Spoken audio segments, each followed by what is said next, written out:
Hi friends, welcome to PNK education. Friends, మనకి AP LAWCET phase 2 అయితే release చేశారు dates అని. ఆల్రెడీ నేను ప్రీవియస్ వీడియో చేశాను. ఈరోజు రిజిస్ట్రేషన్ ప్రాసెస్ దాని గురించి డిస్కస్ చేస్తాను ఫ్రెండ్స్. రిజిస్ట్రేషన్ ఎలా చేసుకోవాలి ఏంటి అనేది మీకు కూడా ఒక ఐడియా ఉంటుంది. ఆల్రెడీ ఫేజ్ 1లో చేశాను, మళ్ళీ వీడియో మీకు అప్లోడ్ చేస్తున్నాను ఫ్రెండ్స్. చేంజెస్ చేసుకోవచ్చు. మీ hall ticket number, date of birth enter చేసి లాగిన్ అవుతారు ఫ్రెండ్స్. వన్స్ లాగిన్ అయిన తర్వాత ఆల్రెడీ మీరు డిఫాల్ట్ డీటెయిల్స్ ఇచ్చేసి ఉంటారు కాబట్టి మీ డిఫాల్ట్ డీటెయిల్స్ అనేవి వచ్చేస్తాయి. అవి కాకుండా రిమైనింగ్ డీటెయిల్స్ అనేవి మీరు ఫిల్ చేసుకోవాలి. ఇక్కడ కేటగిరీ ఏంటని సెలెక్ట్ చేసుకుంటారు. ఇన్కమ్ అనేది బిలో సెలెక్ట్ చేసుకుంటాం. బిలో 1 lakh ఉంటే బిలో 1 lakh అని, బిలో 2 lakhs ఉంటే బిలో 2 lakhs అని సెలెక్ట్ చేసుకోండి. మీ సేవా సర్టిఫికేట్ ఏంటనేది సెలెక్ట్ చేసుకుంటారు. ఫైల్ చూస్ చేసుకుని అప్లోడ్ అనేది చేయాలి ఫ్రెండ్స్. సర్టిఫికేట్స్ అనేవి మీ ఏ సర్టిఫికేట్స్ ఉన్నాయో ఆ సర్టిఫికేట్స్ అన్నీ ఒక స్కాన్ అనేది చేసుకొని సిస్టమర్ మొబైల్లో అనేది ఒక ఫోల్డర్లో పెట్టుకుంటే మీకు హెల్ప్ఫుల్గా అవుతుంది. మీరు అప్లోడ్ చేసుకోవాలి.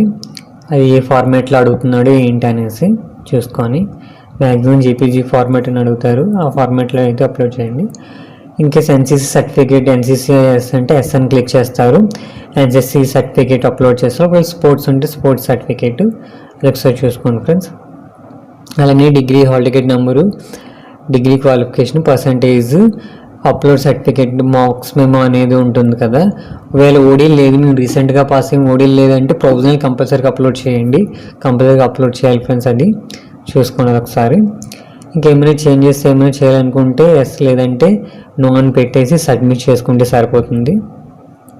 10th క్లాస్ మార్క్స్ మేము అప్లోడ్ చేసుకోండి. ఇక్కడ చెప్పాను కదా మీకు ఇన్కమ్ సర్టిఫికేట్స్ అవి బిలో సెలెక్ట్ చేసుకోవాలి ఎప్పుడైనా. చూసుకోండి ఫ్రెండ్స్. వన్స్ అన్ని సబ్మిట్ చేసిన తర్వాత పేమెంట్ మోడ్ అని ఉంటుంది. పేమెంట్ మోడ్లోని మీరు net banking, debit card, credit card చూసి సెలెక్ట్ చేసుకొని పేమెంట్ అనేది చేసుకుంటే సరిపోతుంది. మీకు సక్సెస్ఫుల్గా పేమెంట్ స్లిప్ కూడా మీరు డౌన్లోడ్ చేసి పెట్టుకోండి ఫ్రెండ్స్.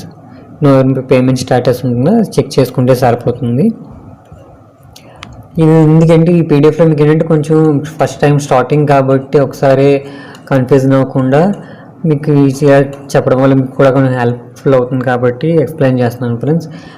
ఫస్ట్ మీరు ఏంటంటే సర్టిఫికేట్స్ అన్నీ అప్లోడ్ చేసుకోండి. అప్లోడ్ చేసి ఒక ఫోల్డర్లోనే కానీ దీంట్లో మొబైల్ ఆర్ సిస్టంలో పెట్టుకొని ప్రాపర్గా అప్లోడ్ చేసుకొని మీకు అప్లికేషన్ ఫిల్ చేసేటప్పుడు ఇబ్బంది ఉండదు. ఓకే ఫ్రెండ్స్, ఈ వీడియో నచ్చితే లైక్ చేయండి, షేర్ చేయండి, సబ్స్క్రైబ్ చేసుకోండి ఫ్రెండ్స్. ఏమైనా డౌట్స్ ఉంటే కామెంట్ సెక్షన్లో మెన్షన్ చేయండి. మ్యాక్సిమం రిప్లై ట్రై చేస్తాను. Okay friends.